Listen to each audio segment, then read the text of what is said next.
Hey guys, so we talked during the 2024 edition of the Tribeca Film Festival about your fun show, I Need Your Love. And here we are, it's December 25, talking about it again. So why don't you just tell me what happened right after Tribeca when I left you?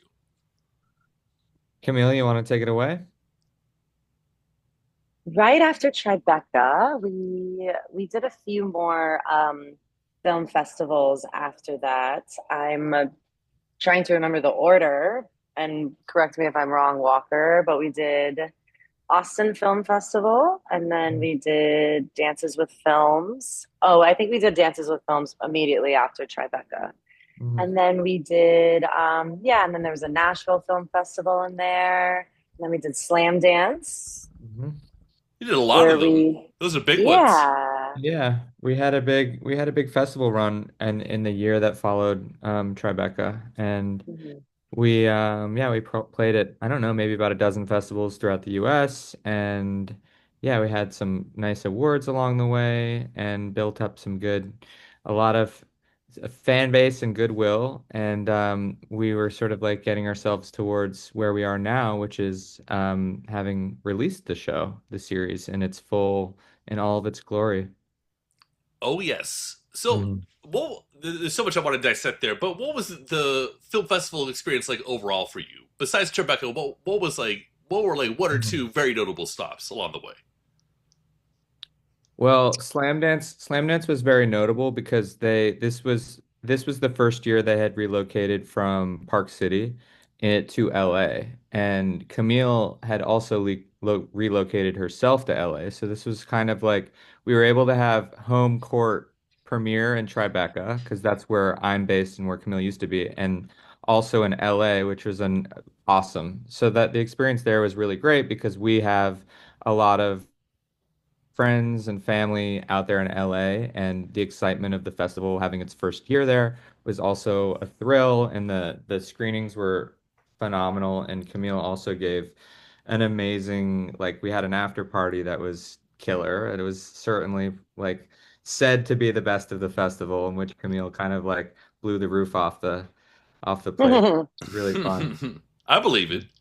Yeah. Yeah, I think it's fun too because obviously I'm a musician, so then I'm able to have my band and play some original songs and really get the crowd hype, which is a different angle than just like, let's go to this bar and hang.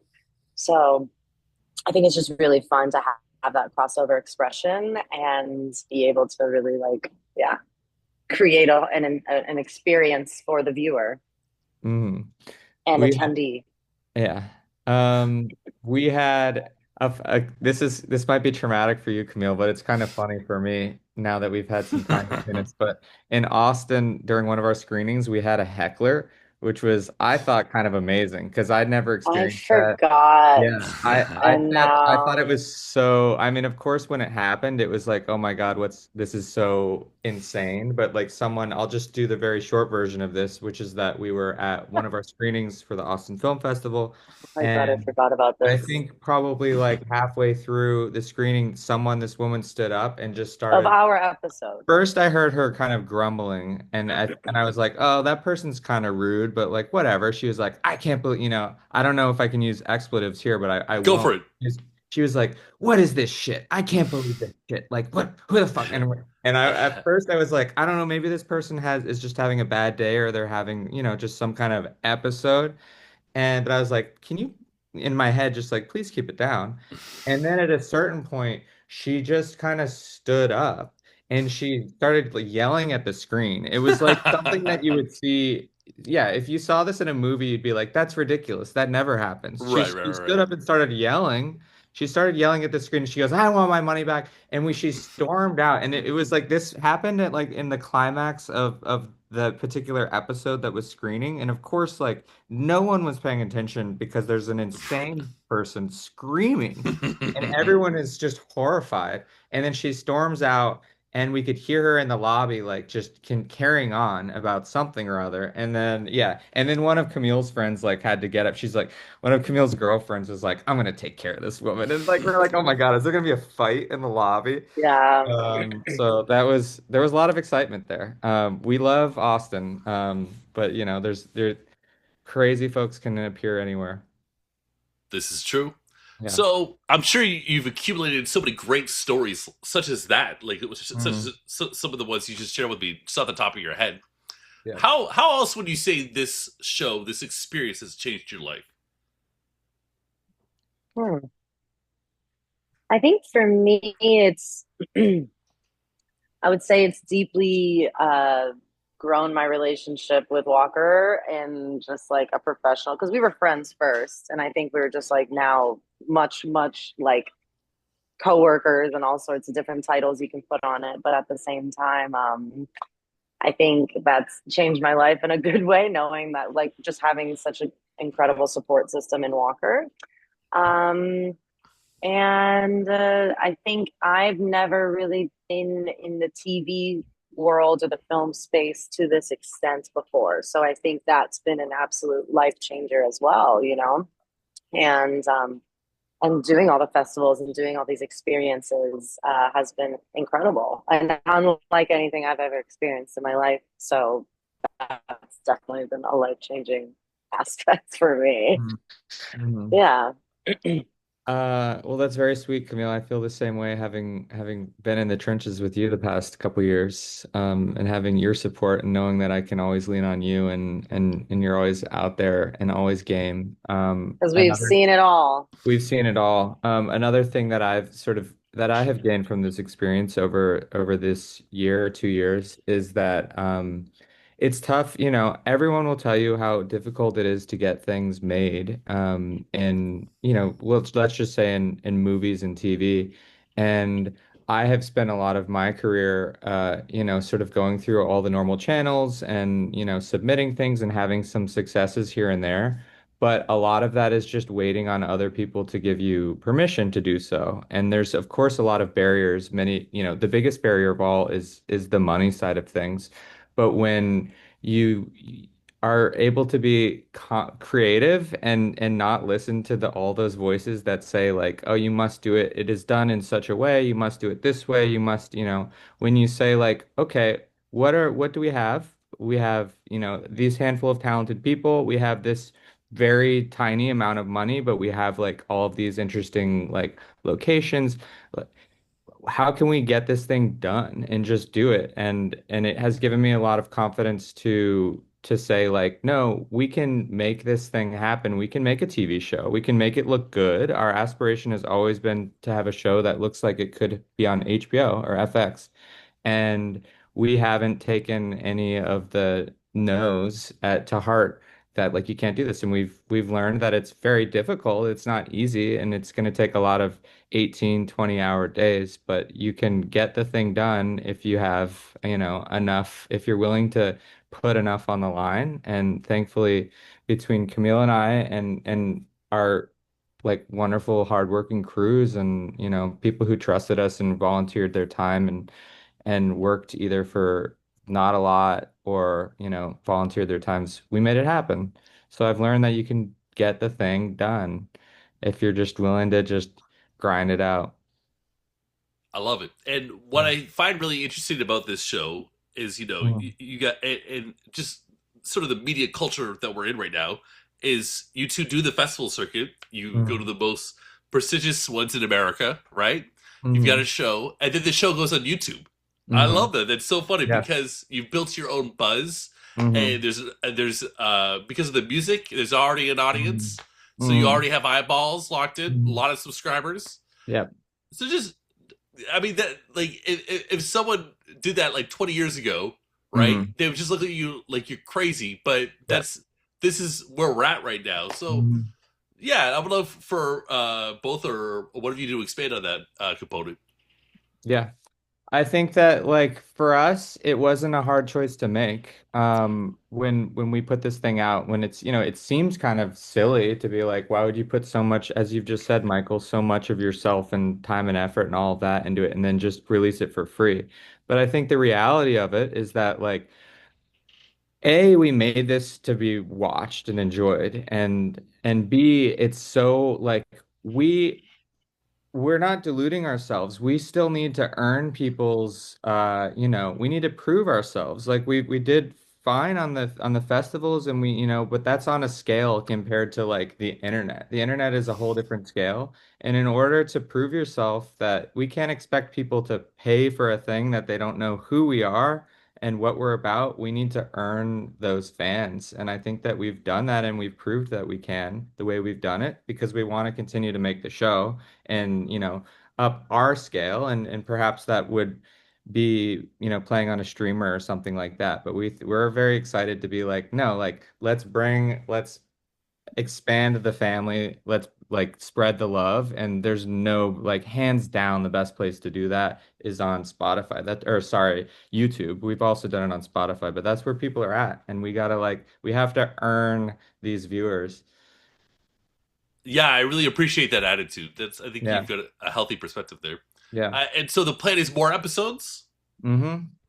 Yeah, the plan is for now to at least take like a little bit of a breather and collect ourselves. And we're either hoping to do like a fully independently financed season 2 and distributed, if not through YouTube, then chopped around to streamers, or to go kind of like the more traditional route and to show, we have a good track record to show, like whoever we're having meetings with that we've made this show for like literal peanut, to them peanuts. And like just imagine what we could do with a little bit more. So we're kind of wanting to play both of those sides and see which one provides the best opportunity for us.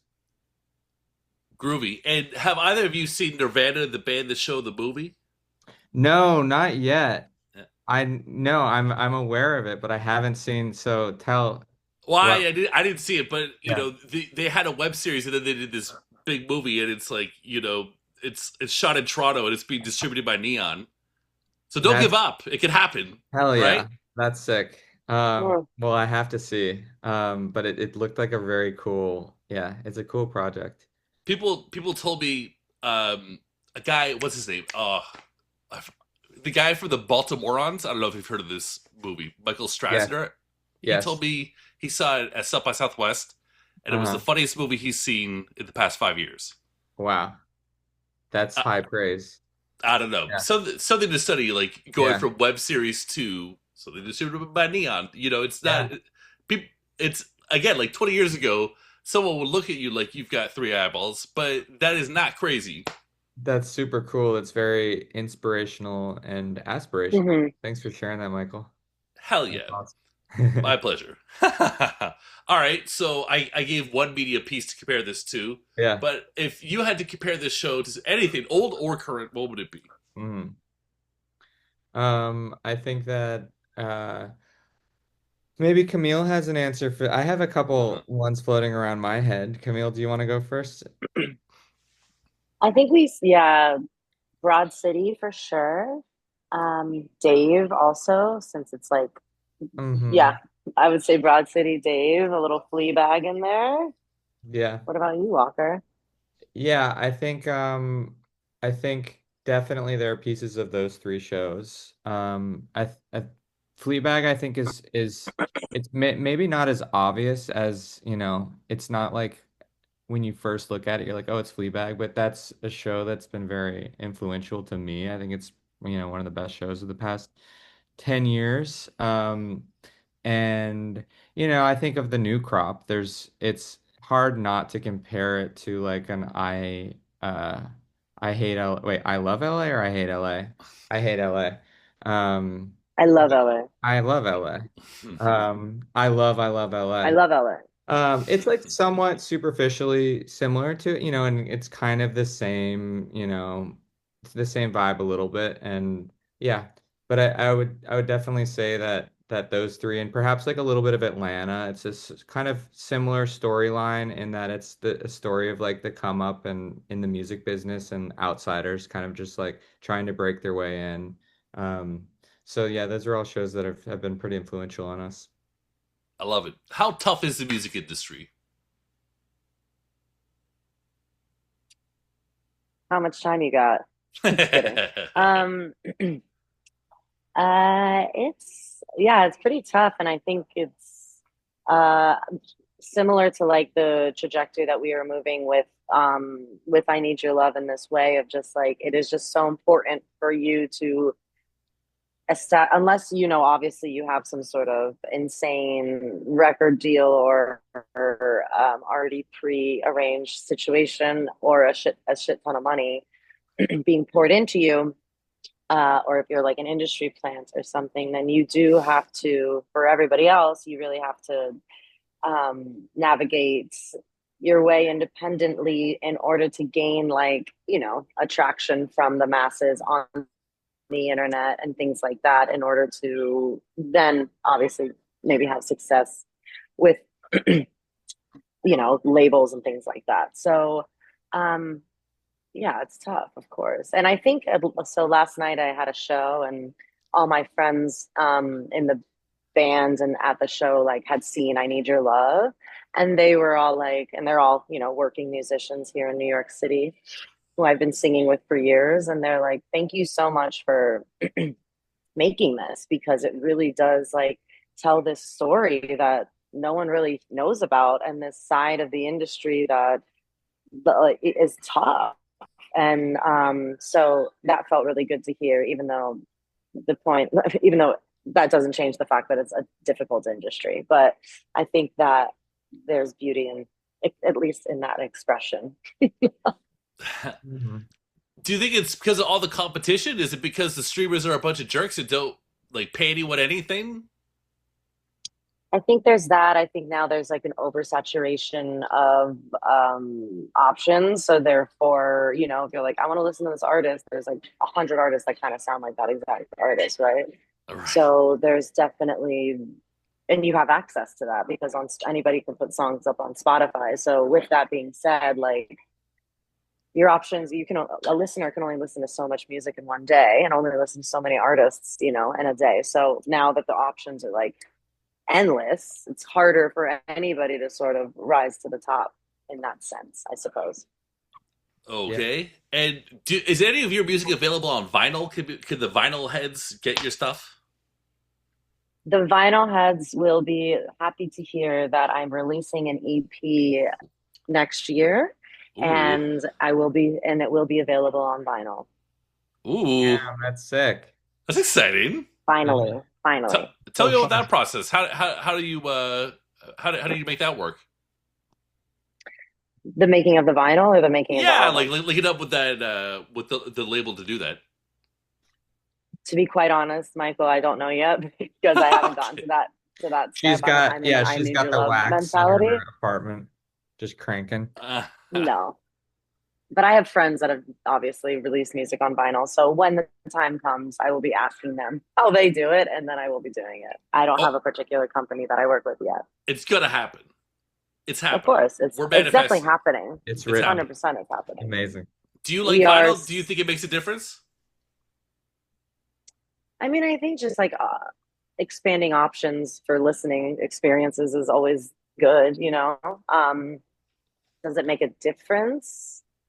Like, is there like is I don't know. The quality of the listen, like listening to vinyl, like listening to something on vinyl, like the experience of that. Of course. Yeah. Right. Because some people are like, I bring people over, I play a record, and like, I don't know, just put on Spotify. Yeah. Those people are useless to me. Yeah, they're useless. I have a record player too. I think the difference between I have a record player too.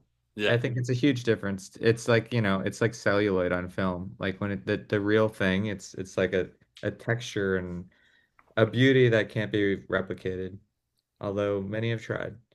What I love about it is it's a hassle. I got to go over there. I got to flip it. I could damage the thing. It's a huge hassle, but because I've got that tactile relationship with it, it means more. I can hold it. It means more, and it's that word that people are using these days, intentionality. You have to kind of like purposefully do the thing. You can't just kind of mindlessly do it. I love it. All right. Well, I think that's a good spot to end this interview with. and I had a Yeah. lot of fun talking with you two again. What's the Likewise, final thought Michael. of this interview going to be? Thank you. Camille, final thoughts? The One more final thought thought. of this interview, I think Yeah.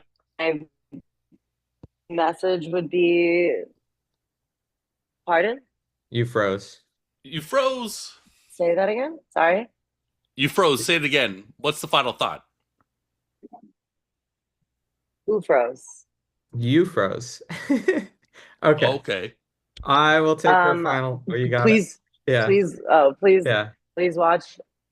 I was gonna say, please watch "I Need Your Love" on YouTube and Spotify. That's Yeah, my the final show's phrase. streaming. It's an amazing that's the final thought. It's like it's an amazing thing to be streaming over the holidays with your family. And the whole thing's out now. You can watch it all on YouTube and it's, I would say it's probably somewhat appropriate to watch with your parents. Most parents enjoy this, or most parents, grandparents. It's generally age appropriate for anyone of a certain, adult age, and everyone's gonna love it. So let us know how you like it.